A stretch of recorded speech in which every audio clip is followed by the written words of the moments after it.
The deepest hole ever drilled is here at Kola in Russia. It extends 7.5 miles down.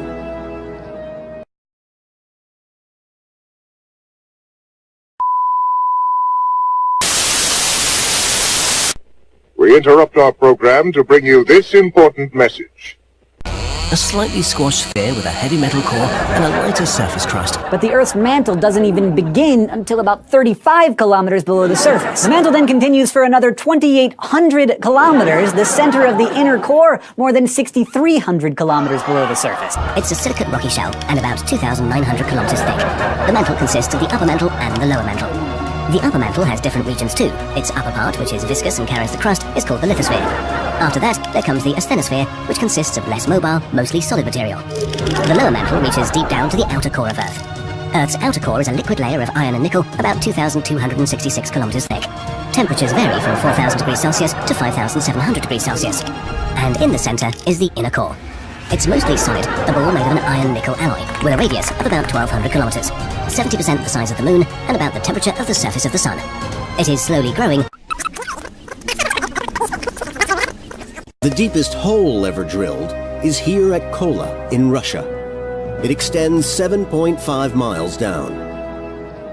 The center of the Earth is about 3,959 miles below your feet right now, leaving thousands of miles of upper and lower mantle to go before you get to the hot, molten core of nickel and iron that we all know makes up the center. Yeah, there is indeed an enormous liquid furnace with a radius of thousands of miles raging beneath your feet. That's just the outer core. There's also the inner core, where temperatures are as high as on the surface of the sun. But unlike the outer core, the inner core is essentially a solid ball of nickel and iron. Solid, liquid, solid. It's not just like a teeny tiny little ball either. The inner core has a radius of about 760 miles. That's 70% the size of the solid iron and nickel, surrounded by molten metal. And this is why the Earth is a sphere, because of gravity, into the center of the planet. And there, it slowly cooled down, forming the solid inner core of the Earth that continues to expand today. Because it's not only very, very hot down there, it's also under an extreme amount of pressure. And as the pressure goes up, so does the melting point of iron. And that's because it's the convection of all of those liquid nickel and iron metals. If you want to find out more about the Earth's liquid and solid core, the crust is the top 25-ish miles, then a 1,800 mile thick inner and outer mantle made of highly pressurized, superheated rock, which flows really slowly, like asphalt on a hot day. Under that is an inner and outer core made of heavy metals. The outer core is a hot liquid iron alloy, and the inner core is solid nickel. We've modeled the inside of the planet 100 times more accurately than ever before. The new model revealed the moon-sized inner core is super rotating in an easterly direction, and the outer core is flowing much slower in a westerly direction. This opposing rotation, we know more about how the core of our planet works, drifting westward 1 compass degree about every 5 years or so.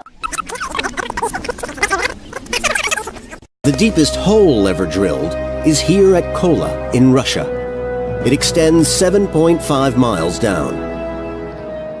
oceans worth of water stored in the Earth's mantle approximately 400 miles underneath most of the interior of the U.S., or the area between the upper and the lower mantle layers of our planet. Researchers have found are actually deep pockets of magma. Water is present too, although not in the liquid, solid, or gas forms that we're familiar with. This is actually a fourth form of water where the hydrogen and oxygen are trapped in the molecular structure of minerals in the rocks. We're talking about enormous pressures here. Think about the weight of hundreds of miles of solid rock. So the high pressure, combined with the extremely high temperatures that you find closer to the Earth's core, cause these water molecules to split off and form hydroxyl radicals that then bind to the crystal structures of the minerals surrounding them. This discovery proves that it is possible for water from the Earth's surface to be driven down to great depths through the processes associated with plate tectonics. And these findings will provide scientists with a greater understanding of how the Earth is formed, what it's made of, and just how much water is trapped inside of it. Just 1% of the weight of mantle rock in the transition zone is comprised of water, but yay science! Ocean beneath our home planet's crust. The body of water rests about 400 miles underneath Earth's crust and is so large it can fill all our oceans 3 times over. Scientists have been able to establish a model of the interior of the planet. The outer layer of Earth, composed of solid rock, is called the crust. At a depth of 10 to 70 kilometers, the crust is very thin on the scale of Earth as a whole. The crust sits on the mantle, which takes up 80% of the planet's volume. The upper part of the mantle is rigid, while at greater depths, the rock is partially melted at temperatures as high as 3,000 degrees Celsius. The center of Earth is called the core. It is an extremely dense area, composed mainly of metals, where the temperature is above 6,000 degrees Celsius. Part of this heat, carried by the slow movement of molten matter, rises toward the surface and warms Earth's crust. We all know the Earth is made up of 3 major layers: the core, the mantle, and the crust, which is where we all live. The crust floats on the mantle, a super thick layer of mostly slow-moving rock. The mantle makes up about 84% of the Earth's volume and is incredibly hot. The temperatures range from around 1,000 degrees Celsius close to the crust to about 4,000 degrees Celsius near the core. The weight of everything above it creates pressure that builds up tremendously the closer we get to the core. Now, the crust varies from 5 to 60 kilometers thick, with the thinnest layers found under the ocean. A volcano ejected a diamond from the mantle that confirms that there is an ocean's worth of water in the mantle's transition zone. The deepest hole ever drilled is here at Kola in Russia. It extends 7.5 miles down. Earth's mantle,